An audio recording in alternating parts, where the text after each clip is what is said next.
Hello and welcome back to my channel. And today we're going to be talking about preparing a schedule for preparation for the examinations. Now we know without a good preparation schedule, it is very difficult and very stressful to really break up your time and use your time wisely and systematically to prepare for such a key exam like your board exams. And if you want to sit your exams with any amount of confidence, you need to prevent any kind of stress in your life. So let's see some of the uses of a good scheduling.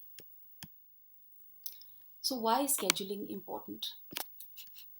Firstly, the total number of in your days is fixed, and scheduling will help you maximize the all the potential of each waking hour that you have in a day.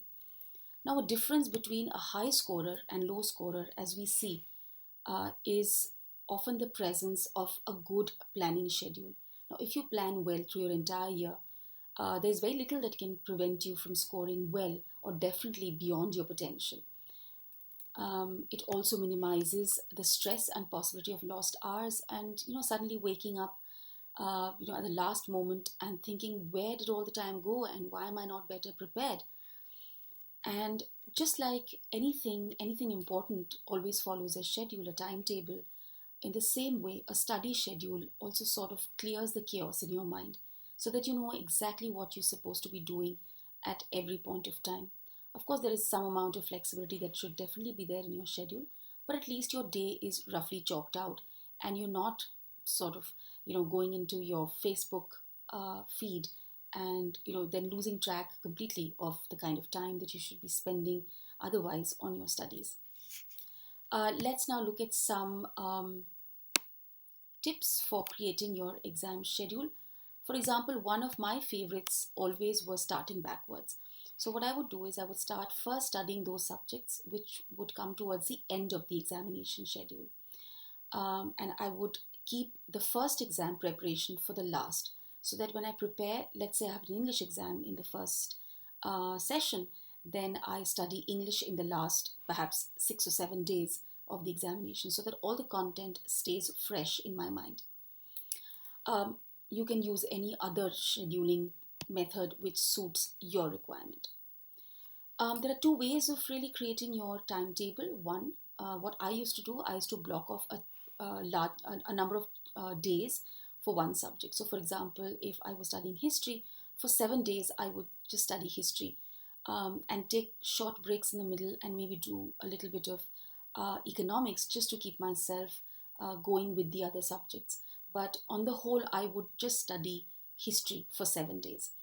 Alternatively, what you can do is divide up your day into chunks where you can do 2 to 3 subjects each day. Um, whether you're doing chunks or whether you're doing small bite-sized sessions, um, try to alternate between subjects that you find easy and difficult. So, for example, I'm studying history and I think economics is one of my tougher subjects. I'll probably keep doing economics also one off. So, if I have 5 study sessions in a day, then I would give 4 sessions to history and 1 session to economics, which brings us to this next block, which is dividing your day into a minimum of 5 sections. You can even go 6 sections, but remember each session should be about 1 hour long. Uh, when you make your timetable, do make sure that you're fitting in enough time for sleep, a minimum of 6 hours at night, and half an hour to 1 hour of nap time in the middle of the day. You also need to make time for meals. Try not to study while you're eating. Try to eat with your family. So you're just de-stressing, sharing with them how your day is going or how their day is going, taking your mind off, the stress of the board exams. And definitely you should keep showering at this time as well. Keeps your body and your mind both fresh. Also, when you're planning your timetable, make sure that between 2 study sessions, you are taking a break of 5 to 10 minutes at least. It could stretch to about 15 minutes, but don't go beyond 20 minutes because then it sort of really throws off your entire day's schedule. In this break time, get out of your room or get out of the place that you're studying from. Take a change of scene. Go out and stand in the balcony if you have one, or go to the terrace, or simply walk into the kitchen. Get yourself a health drink or an energy drink.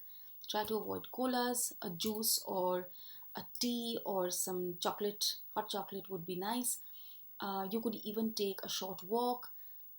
If you have some exercise equipment at home, just have a go at it for about 10 minutes. Get your blood circulation going, and then you can start your next session.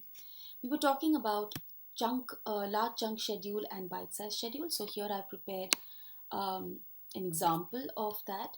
So what I shared with you earlier was that I would study, history or one particular subject for 7 days in a row. You could even shorten it up to 3 days or 2 days in a row. And what you could use for your last session of the day is this review the material that you've studied through the day, and you could either give yourself a short timed test for 1 hour, or you could look at some pre-decided questions and write out some of the main points as answers, and go back to your material and see how much of this you have remembered. um, you can even if you look at this schedule, we have made time for wake up and breakfast. Morning wake up always takes a little while. It's not always easy to get out of bed and be raring to go immediately, and have a good hearty breakfast. And then you have time for lunch and dinner. You can actually fit in some nap time soon after lunch, so that you can recharge your batteries and get back to your study schedules post lunch as well. Don't study too hard after dinner. For about an hour or so after dinner, and you should get back to sleep. um, and for your bite-sized um, schedule, you can fit in, as I have done here, 3 subjects in a day, where you can do 2 chunks of the same subject um, at a time, depending on what your immediate requirements are. Here again, what you could do is at the end of the day again, depending on which subject you've done more often, you can do a review if you want, or you can leave the review to after 2 to 3 days of having done it. My suggestion is do a review every day, so that you are able to work it out as you're going along. So that's it for today. I hope you will take a day or two to quickly make your timetable now. Boards are just about 2 weeks away, and I'll meet you next segment, and we will talk about how exactly to revise. So till we meet again, good luck and bye bye.